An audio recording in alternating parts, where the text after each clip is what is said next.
Bonjour, je suis Frédéric, psychologue clinicien du travail. Ce podcast donne la parole à celles et ceux qui ont vécu ou vivent un burn-out d'origine professionnelle. Ici, on prend le temps de raconter son histoire, comment ça a commencé, comment on a traversé les événements et ce que l'on aimerait partager avec d'autres. Je défends une idée simple mais qui me semble essentielle, le burn-out vient du travail, pas des fragilités individuelles. Alors, pas de chichi, pas de filtre, juste des récits bruts, authentiques et humains. Bienvenue dans Paroles de Burn-out, bonne écoute. Dans cet épisode, Rosanne revient sur l'après-coup de l'effondrement, la culpabilité de s'arrêter, la fatigue invisible que l'entourage ne comprend pas et les longues semaines où chaque geste devient une montagne. Elle décrit aussi son chemin de reconstruction, retrouver un peu d'élan par la création, reprendre confiance en elle à travers de petites décisions. Et juste pour revenir à ce moment d'effondrement, suite à une énième refus de la part de ta N+1 de rencontre, où là tu t'es énervé, toi, et du coup tu as partagé cet énervement avec ton mari, et puis le lendemain matin, là, impossibilité de te rendre au travail. Mais je suppose que ça, ce n'est que le sommet de l'iceberg de ce qui te traversait intérieurement, qui t'a amené à ce moment d'effondrement. Qu'est-ce qui te travaillait déjà les jours ou semaines juste précédemment cet épisode-là? Une énorme perte de confiance en soi, une remise en question de mon expérience, de ma valeur. Comme je l'ai dit à un moment donné auparavant, l'impression que en fait j'étais invisibilisée. J'avais absolument rien à dire, ou ce que je disais personne ne l'écoutait. Quand on me donnait la possibilité de parler, c'était vraiment être devenue transparente, comme si je n'avais plus aucune valeur. C'est venu petit à petit ou c'est Alors, vraiment... Enfin oui, c'est venu petit à petit. C'est venu petit à petit et cette énième annulation de rendez-vous a été, je pense, la goutte d'eau qui a fait déborder le vase. Ce sentiment, en tout cas, d'invisibilisation, de pas écouter ta parole, c'est quelque chose que tu as ressenti collectivement, enfin, je veux dire, dans le sens où tu voyais que c'était plusieurs personnes, ou c'était une personne en particulier, ça se construisait, ça s'organisait autour de toi. Oui, j'avais l'impression, en fait, d'être enserrée comme ça. Ouais. Au départ, on est tout seul, et puis il y a une personne qui se met à côté, il y a une autre personne qui se met à côté, il y en a 10 qui se mettent à côté, puis ça fait une sorte de cercle qui t'enferme, et tu deviens de plus en plus isolé, effectivement. T'as eu cette impression-là, donc petit à petit, de plus en plus de personnes, t'avais l'impression en tout cas qu'elles s'opposaient ou qu'elles étaient pas hostiles, mais en tous les cas, toutes à leur manière. Hein, Oui, moi j'avais le sentiment qu'elles étaient hostiles. Je pense hostiles. qu'effectivement elles Ouais. n'avaient pas du tout l'intention d'être hostiles, entre guillemets. C'est effectivement un sentiment qui est apparu parce que, à nouveau, le relationnel qu'ils avaient n'était pas le relationnel que j'avais connu et que je souhaite, en fait. Et avant de ce moment-là, il y avait déjà eu enfin, toi, t'avais déjà eu, en tout cas, exprimé ça auprès de soit tes supérieurs, soit de tes collègues. Et est-ce que tu t'étais déjà énervé? Est-ce qu'il y avait déjà eu des épisodes où t'avais exprimé cette colère? Non, j'ai jamais, enfin, à part effectivement en face de mes collègues qui étaient dans mon open space, je pense que personne n'avait vraiment ressenti le mal-être que j'avais, parce que là aussi, généralement, on mord sur sa chic, comme on dit en Belgique, c'est-à-dire, on accepte beaucoup de choses, on est résilient, on se dit que ça va passer, on fait le dos rond. Au niveau du rapport, de rapporter ça au management, c'est compliqué, puisque comme j'avais plus de manager et que ma manager ne voulait... Moi, j'en parlais, en fait, pendant notre premier rendez-vous qu'on n'a pas eu pendant 6 mois. Mais comme il n'a jamais eu lieu, en fait, je pense que c'était quand même le Chief Marketing Officer global, hein. Donc j'allais pas aller au CEO. Oui. C'était ça mon problème. Et comment t'as fait pour tenir dans un contexte comme ça aussi longtemps? Je remercie mes collègues de l'open space. Ouais. Et puis oui, comme je te dis, je pense qu'à un moment donné, en fait, on se dit que c'est pas possible, on se dit que ça va passer. Qu'on a eu une carrière de déjà 15 ans qui s'est très bien passée, donc ça va revenir. Il suffit qu'il y ait une ou deux personnes, peut-être qui partent, il suffit que la structure se remette en place. J'ai connu énormément de remaniements, j'ai connu plein de changements de département, toujours avec des frictions, c'est normal. Donc voilà, j'étais toujours aussi en train de me dire, bon, ça va passer, ça va passer, ça va passer. Je pense qu'en fait, ça aurait passé, hein, mais mon corps n'a pas tenu. Et qu'est-ce qu'elle a lâché dans ton corps? J'ai eu des tas de hits, c'est-à-dire des capsulites, j'ai eu l'épaule gelée, j'ai une inflammation des inflammations, qui ont fait que j'ai dû subir des biopsies pour voir si c'était pas des cancers. J'ai eu vraiment effectivement toute une série d'effets physiques assez importants qui m'ont fait prendre conscience que, ça n'allait pas passer comme ça. Ou en tout cas, si ça passait, ça aurait été au détriment de ma santé physique et mentale. Et du coup, alors quand tu es arrêté par ton médecin qui te dit: «Bon, on va vous faire un premier arrêt», est-ce que là, déjà, comment tu te sentais au moment de cet arrêt? Est-ce que tu culpabilisais d'être arrêté? Bien sûr, j'ai culpabilisé d'être arrêtée à ce moment-là parce que c'était le moment où j'avais envoyé ma lettre aux ressources humaines. Mais je pense que c'est justement ça qui a fait que mon corps a complètement lâché. Ça a Qu'est-ce que tu as été exprimé dans cette lettre? J'ai simplement fait état de la situation. Il y avait j'ai retrouvé cette lettre il y a pas longtemps, je l'ai cet email, je l'ai relu. C'était très formel, c'était très factuel, je n'ai pas, je suis pas rentrée, dans quelque chose d'émotionnel, mais simplement pour dire que je trouvais inacceptable que depuis 6 mois que j'avais un nouveau manager, je n'avais pas eu une seule fois l'occasion de discuter avec cette personne. Et donc là, tu es mise en arrêt. Comment ça se passe pour toi? Tout d'abord, il y a, un sentiment que bon, voilà, j'ai 2 semaines pour respirer. En Ouais. fait, en gros, j'ai 2 semaines pour respirer et pour gérer l'après. À savoir, qu'est-ce qui va se passer quand je vais revenir? Je vais sans doute devoir parler avec mon manager. Comment ça va se passer sachant que je vais envoyer ce courrier aux ressources humaines? Bref, énormément d'appréhension aussi, sur un retour. Mais je me dis: «OK, voilà, je vais pouvoir respirer, je vais pouvoir préparer l'après». Et du coup, comment ça évolue au cours de ces 2 semaines? Et puis qu'est-ce qui se passe après? Est-ce que tu reprends le travail? Est-ce que l'arrêt se prolonge? Oui, l'arrêt se prolonge pour 3 semaines parce que en fait, je n'arrive pas à dormir. Donc OK. je ne récupère pas, Mmh. évidemment, et il y a cette fameuse, image, des petites cuillères qu'on m'a expliqué en burn-out, et je pense que j'ai un déficit de petites cuillères, tellement important que même si j'avais dormi pendant 15 jours, je pense que j'aurais été fatiguée, mais je n'arrive toujours pas à dormir. Donc à ce moment-là se pose la question d'un médicament. Mon médecin me pose Je connais pas l'image des petites cuillères. Tu peux juste me l'expliquer? Donc en fait, c'est la même chose qu'un baril, je crois, hein, mais en gros, c'était facile. On m'avait donné cette façon d'expliquer à mes enfants. Donc en fait, le matin, tu te lèves, tu as 25 petites cuillères, hein, tout le monde a 25 petites cuillères, c'est 25 petites cuillères d'énergie, et puis tu passes ta journée, et il y a des jours, bah, tu as utilisé que 5 petites cuillères, il y en a des jours, tu en as utilisé peut-être 20, il y en a peut-être tu en as utilisé 25, et donc tu dors la nuit, tu dors bien, tu repars avec ton stock de 25 petites cuillères. Malheureusement, quand tu as un burn-out, tu as 25 petites cuillères, tu utilises toujours tes 25 petites cuillères et tu dors pas bien.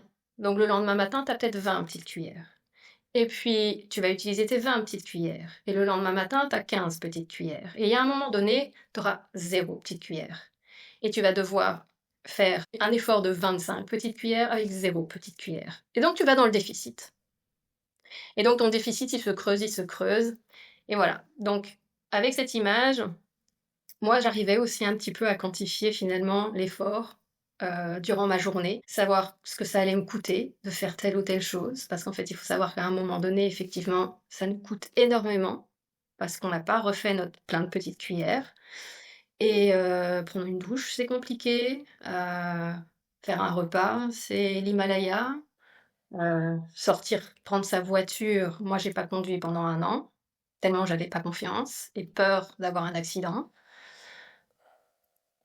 Donc voilà, les petites cuillères. Pour le coup, récemment, j'avais écrit un post sur il y a des fatigues qui ne se réparent pas en dormant. Parce que justement, il y a toute cette difficulté-là, c'est-à-dire que le corps est épuisé, mais en plus, il n'y a pas de moyen de se reposer de ça. Mmh. Et en fait, ça prend beaucoup de temps parce qu'il y a vraiment un gros effondrement qui se passe à l'intérieur. Et il y a toute cette phase de reconstruction. Alors en plus, avec l'incompréhension de l'environnement, parce que comme c'est pas comme une fracture où tu as un truc cassé, tu as un plâtre et on voit physiquement que tu as quelque chose de cassé et que tant que l'os n'est pas réparé, ben, tu pourras pas réavoir l'usage de Ouais. ce bras ou de cette jambe. Mais sauf que dans le burn-out, il y a cette dimension de fracture ou en tous les cas d'effondrement qui apparaît et ça prend du temps à reconstruire, ce qui va te permettre d'être la colonne vertébrale de tes déplacements pour la suite. Et clairement, ça prend un temps, mais qui se voit pas. Donc, Ça prend un temps qui se voit pas et en fait, les attentes de l'entourage alors moi j'ai eu de la chance, j'ai eu un burn-out après mon mari, donc il en avait déjà fait un 3 ans auparavant et donc voilà, il y avait quand même une très grande compréhension de ce qui se passait et je me suis rendu compte que moi, même si j'étais très empathique à son égard, je n'ai absolument pas compris ce qui se passait à ce moment-là, avant de le vivre. Mais je pense qu'effectivement, il y a quand même dans les amis, dans, on va dire, la structure autour de soi plus vaste, des attentes de mais c'est génial, tu vas pouvoir reprendre le sport, tu vas pouvoir bien manger, tu vas pouvoir voilà. Mais non, en fait, on peut rien faire. Moi, j'ai eu très souvent envie de faire plein de choses. J'étais dans ma chambre et je rêvais de pouvoir faire plein de choses. Et en fait, mon cerveau n'arrêtait pas de me dire de faire plein de choses. Et je me souviens un jour, je suis allée dans la salle de bain, ça va être con à dire, mais en fait, je me suis regardée et j'ai dit, mais ta gueule. Je me suis dit, arrête, laisse-moi tranquille. Et je suis retournée me coucher. ça t'a mis combien de temps pour retrouver de l'énergie et de retrouver cette capacité à pouvoir engager des efforts dans la journée? Alors, comme j'ai passé tout l'hiver, hein, à ne rien faire. Enfin, l'hiver, c'est compliqué en plus, parce que c'est l'hiver. Je dirais que donc après 8 mois, j'ai commencé à sentir l'envie de pouvoir, être dans mon jardin, pouvoir sortir, juste faire le tour du pâté de maison,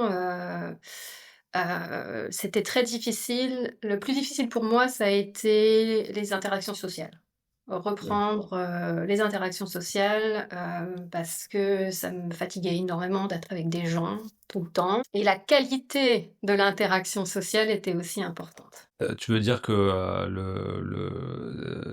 la qualité était importante dans le sens où pour toi tu préférais voir peu de gens mais bien et dans de bonnes conditions. Euh, c'est- Parce que dans les grands groupes, c'est très chouette, on papillonne de l'un à l'autre, on fait un chit-chat, mais en fait c'est épuisant parce que justement on dépense beaucoup d'énergie avec beaucoup de personnes pour pas beaucoup de retour quelque part. Et puis surtout, j'avais pas envie d'aller expliquer 10 000 fois pendant une soirée où j'en étais, de ma situation, si j'avais repris le travail, quand est-ce que je pensais reprendre le travail, voilà, donc oui, ça c'était aussi un peu compliqué. C'était des questions auxquelles c'était difficile de répondre? Oui, Hmm. oui, parce que bon, alors quand tu as repris le travail, c'est pas difficile, mais en même temps, il y a une petite culpabilité quelque part. Quand est-ce que tu comptes reprendre le travail? Ça, on n'en a aucune visibilité. On aimerait bien savoir, mais on ne sait pas. Euh, et est-ce que tu vas reprendre le travail dans la même société? Ça, c'était aussi l'autre question, mais j'en sais rien. Bon, après, comme je disais, il n'y a pas de visibilité, on ne peut pas anticiper le temps que ça va prendre. Et ce qui est frustrant en même temps, parce qu'on n'est pas comme sur une maladie, on va te dire, bon voilà, tu prends une semaine tel médicament, ça devrait être bon, si c'est pas bon, on vous ordonnera autre chose, et dans 15 jours, voilà, vous serez remis sur pied. Là, c'est un processus qui est long, tributaire des ressources de chacun, de sa disponibilité, enfin, plein de choses qui sont pas maîtrisables. Parce qu'en plus, des fois, on peut aller mieux, puis finalement, on retombe un peu, et etc. Donc, c'est un parcours qui n'est pas linéaire non plus, qui se fait pas en ligne droite d'ailleurs. Tout à Mais fait. voilà. Donc, du coup, et c'est partie des difficultés d'interaction sociale où après, bon, les gens sont quand même plus ou moins, enfin, les gens proches sont normalement un peu empathiques, en tous les cas, bon, soutenants. Mais après, c'est vrai que c'est pas forcément compris par les gens de se dire bah ouais mais là t'as l'air normal alors pourquoi t'es pas parti travailler quoi. Et surtout, en fait, quand t'arrives l'été et que t'es dans ton jardin, bah, c'est vrai que tu prends des jolies couleurs. Généralement, les somnifères, ça aide à dormir. Il y a un moment donné, on arrive à mieux dormir, donc c'est vrai qu'on a meilleure mine. Reprendre le sport, ça, il faut laisser tomber, mais voilà, on a bonne mine. Et c'est vrai que bah, on a quand même des questions qui arrivent sur ah mais c'est bon, t'as bonne mine, ça va mieux. Donc voilà, l'invisibilité de la maladie entre guillemets ou de la parce que c'est pas une maladie. Enfin, je sais pas si on peut qualifier ça de maladie d'ailleurs. Je sais pas où ça en est de cette situation rend les choses compliquées pendant longtemps.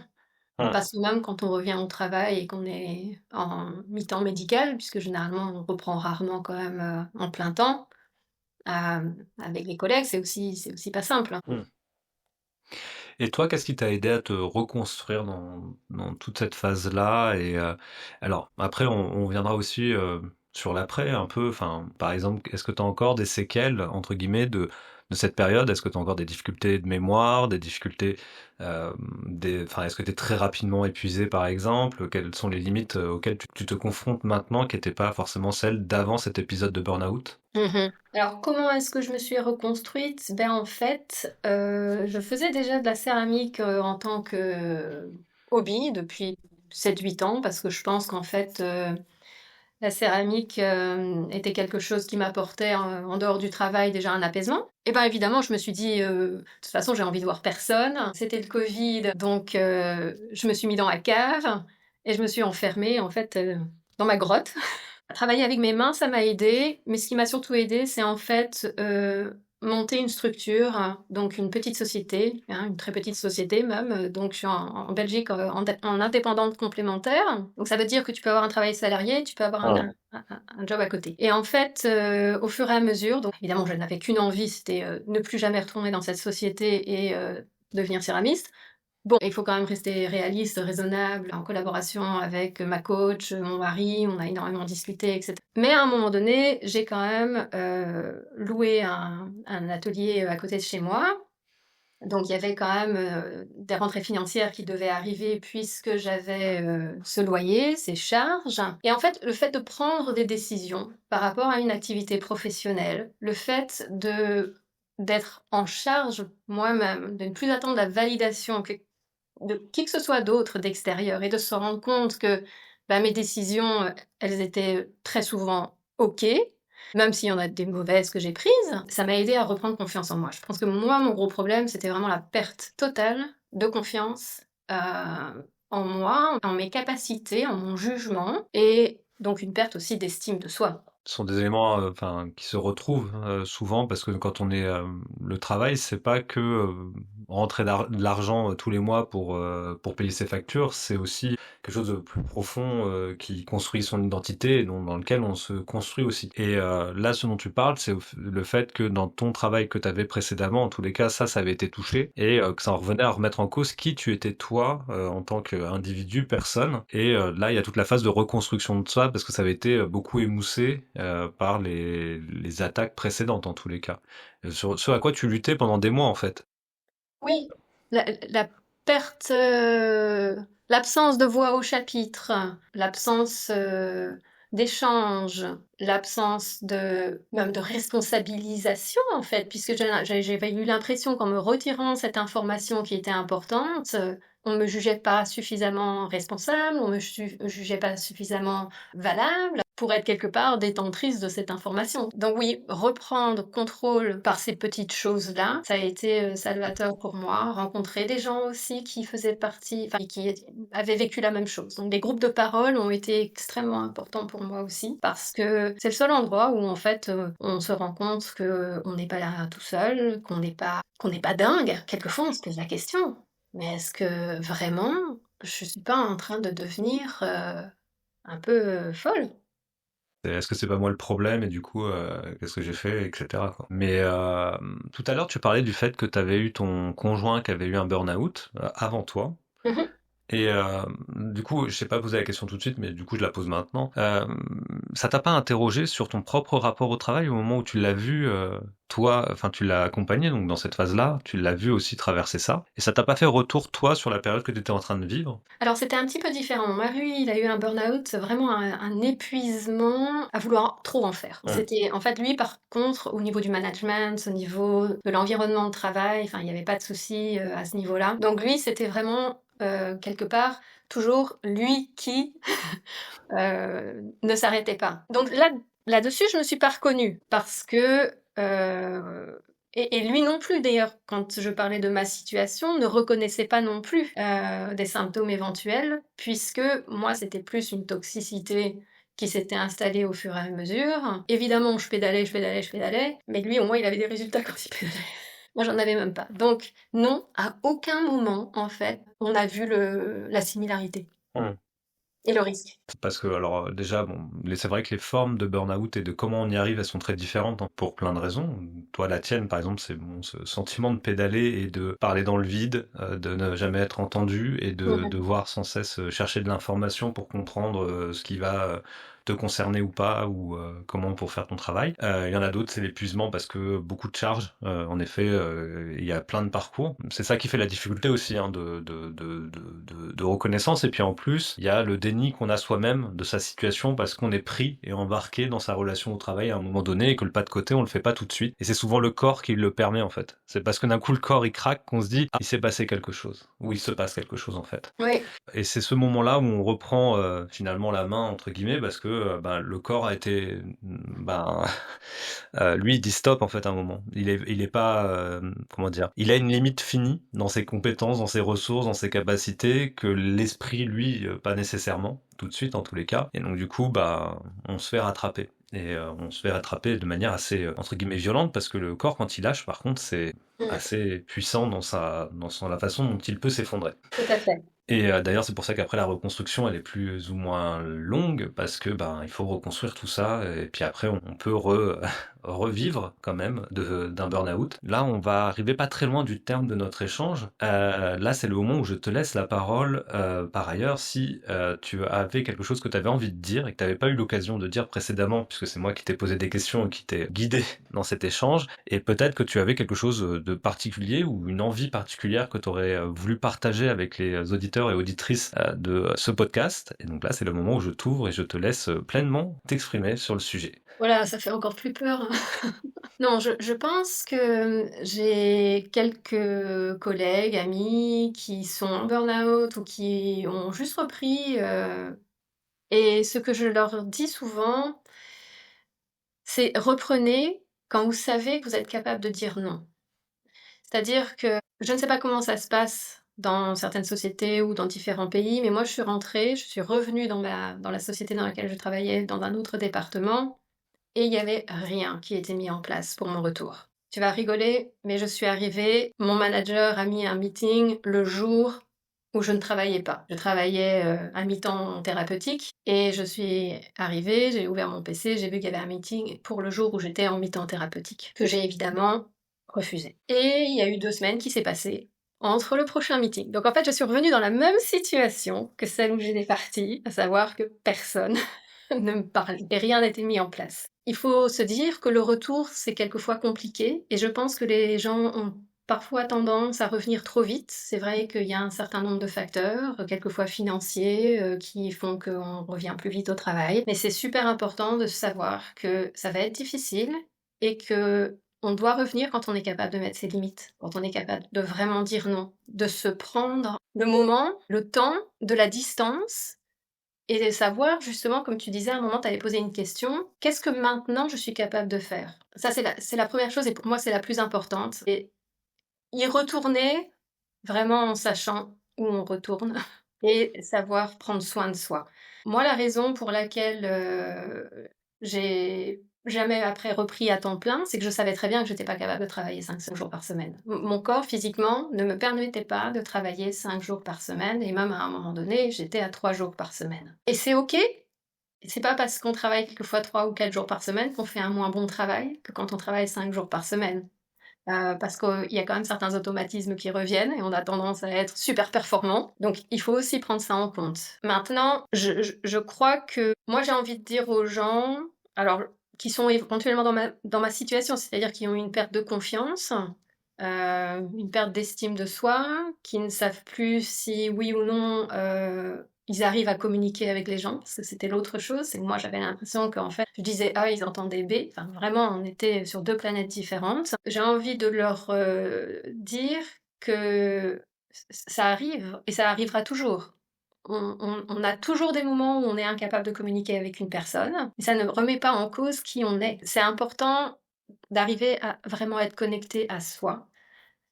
Moi, mon pilier maintenant, c'est mes valeurs. Il y a un travail que j'ai fait sur mes valeurs et mes valeurs, je les compromets plus. C'est un beau message à passer à toutes celles et ceux qui nous écoutent. Je te remercie encore une fois du temps que tu m'as accordé et que tu as accordé sur ce podcast. Un grand merci pour tout ce que tu as partagé sur ton parcours et j'espère qu'il sera utile à celles et ceux qui nous écoutent en ce moment. Et voilà, cet épisode arrive à sa fin. Merci d'avoir écouté jusqu'au bout. J'espère que ce témoignage vous aura touché, fait plaisir ou simplement parlé. On se retrouve la semaine prochaine pour un nouvel épisode. En attendant, vous pouvez me suivre sur LinkedIn ou Facebook pour rester connecté. Prenez soin de vous et à très vite.